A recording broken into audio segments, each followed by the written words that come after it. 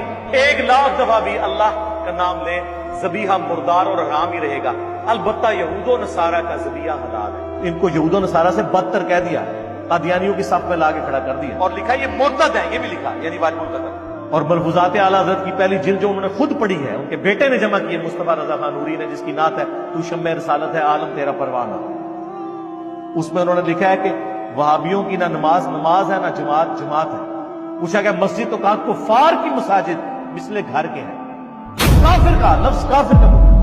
اذان انہوں نے کہا اذان بھی ان کی باطل ہے، جیسے نماز و جماعت باطل ہے۔ سنن کبریٰ البیہقی میں موجود ہے، عبداللہ بن عمر خوارج کو سلام بھی کرتے تھے، ان کے پیچھے نمازیں بھی پڑھتے تھے، اور کہتے تھے جب تک ان کی مساجد سے حی علی الصلاۃ حی علی الفلاح کی آوازیں آئیں گی ہم ان کے پیچھے ان کی اذان کا جواب بھی دیں گے، ان کے سلام کا بھی، لیکن اگر یہ ہمیں کہیں کہ ہم اپنے بھائیوں کو قتل کریں تو ہم یہ بات کی، جن کو نبی علیہ السلام نے جہنم کے کتے کہا ہے، جہنم کے کتوں کے پیچھے صحابہ نے نماز پڑھی ہے۔ تو سر جو لوگ چشتی رسول اللہ اور اشرفی تھانوی رسول اللہ کہتے رہے، یہ کہلواتے رہے، اب آپ کو با خدا دیوانہ باش با محمد ہوشیار بھول گئی۔ قاسم نانوتوی صاحب مرنے کے 6 سال کے بعد خبر سے نکلے اور دیوبند کے 2 مولویوں کی صلح کروا کے واپس چلے گئے، اور نقل فرمایا اشرفی تھانوی صاحب نے حکایات اولیاء ارواح ثلاثہ میں، یہ وہ سارے عقائد ہیں بریلویوں والے۔ اب ان عقائد کا دفاع کراچی والا مفتی کیسے کرے آ کے؟ اس کی اپنی عوام بھی اس کو مارے گی۔ تذکرۃ الاولیاء میں میں نے بتایا کہ باجید بستامی سے پوچھا گیا کہ قیامت والے دن شفاعت کا جھنڈا وہ نبی علیہ السلام کے ہاتھ میں ہوگا، تو وہ کہنے لگے کہ قیامت والے دن محمد اور تمام انبیاء میرے جھنڈے کے نیچے ہوں گے۔ مقصد کسی کو بدنام کرنا نہیں، واللہ قطعاً بدنام کرنا کوئی مقصد۔ اب میرے بھائیوں دل تھام کے، آج میں نے کئی ایسی باتیں کرنی جو میں نے ابھی تک